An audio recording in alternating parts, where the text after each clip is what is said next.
பிறப்பு நாம் அனைவருக்கும் ஒரு வாய்ப்பு. சென்மேக்ஸ் யூடியூப் சேனல் நண்பர்கள் அனைவருக்கும் வணக்கம். நேர்களே, என்ன கையில வச்சிருக்கோம்னு பாக்குறீங்களாங்க? கஸ்தூரி மஞ்சள்ங்க.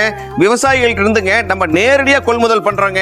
அதனால தாங்க இவ்வளவு விவரமா கொடுக்கறோம். பாருங்க, இதுல வந்து கிழங்கு ஐட்டமும் இருக்குங்க. கிழங்கு வகையான கஸ்தூரி மஞ்சளும் இருக்குது. பாருங்க, இந்த மாதிரி சைஸ்லயும் வருங்க. ரெண்டுக்கும் என்ன வித்தியாசங்கிறது நம்ம நிறைய போட்டுருக்கோம், வீடியோ போட்டுருக்கோம். இருந்தாலும் இந்த மஞ்சளை வந்து எப்படி ரொம்ப நாளைக்கு வச்சிருக்கணும் அப்படின்னா இதுக்கு வந்து பக்குவப்படுத்தணுங்க. பக்குவப்படுத்தினா ப்ராசஸ் பண்ணி வைக்கணும். அது ப்ராசஸ் பண்ற வேலையை தான் இங்க பண்ணிட்டு இருக்காங்க. இங்க பாருங்க, விவசாயிகளுக்கு இருந்து வாங்கிட்டு வந்த மஞ்சளை கம்ப்ளீட்டா இந்த மாதிரி அதுல இருக்கிற மண்ணெல்லாம் முதல்ல எடுக்கணுங்க. எடுத்ததுக்கு பிறகு தண்ணி ஊத்தி இது போல அலசி எடுக்கணுங்க. பாத்தீங்களா, இந்த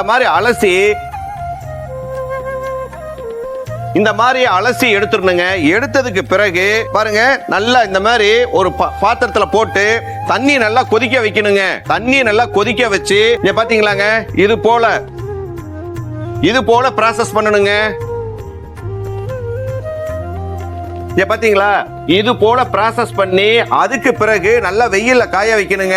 இந்த மாதிரி வேக வச்சதை நல்லா வெயில்ல காய வைக்கணுங்க. காய வைக்க ஒரு நல்ல பதம் வந்ததுக்கு அப்புறம் சின்ன சின்ன துண்டுகளா வெட்டிடுங்க.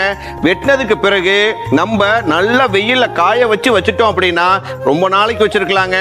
அந்த மாதிரி செஞ்சு வச்சிருக்கிற மஞ்சள் உங்களுக்கு வேணும் அப்படின்னா கீழ்காணும் நம்பர்ல எங்களுக்கு கஸ்தூரி மஞ்சள் வேணும் அப்படின்னு சொல்லி பதிவிட்டீங்க அப்படின்னா எங்களுடைய அலுவலக உதவியாளர் உங்களுக்கு அனுப்பி வைப்பாங்க. பவுடரு, மஞ்சள், கிழங்கு, அடுத்தது ஆயில், அடுத்தது சோப்பு எல்லாமே உங்களுக்கு அனுப்பி வைப்பாங்க. சரியா நேயர்களே, இது போல நிறைய வீடியோக்களை கொடுக்க இருக்கிறோம். அதனால நம்ம சேனலை லைக் பண்ணுங்க, கமெண்ட் பண்ணுங்க, ஷேர் பண்ணுங்க, மறக்காம சப்ஸ்கிரைப் பண்ணுங்க. மீண்டும் இன்னொரு வீடியோவில் சந்திப்போம். நன்றி, வணக்கம்.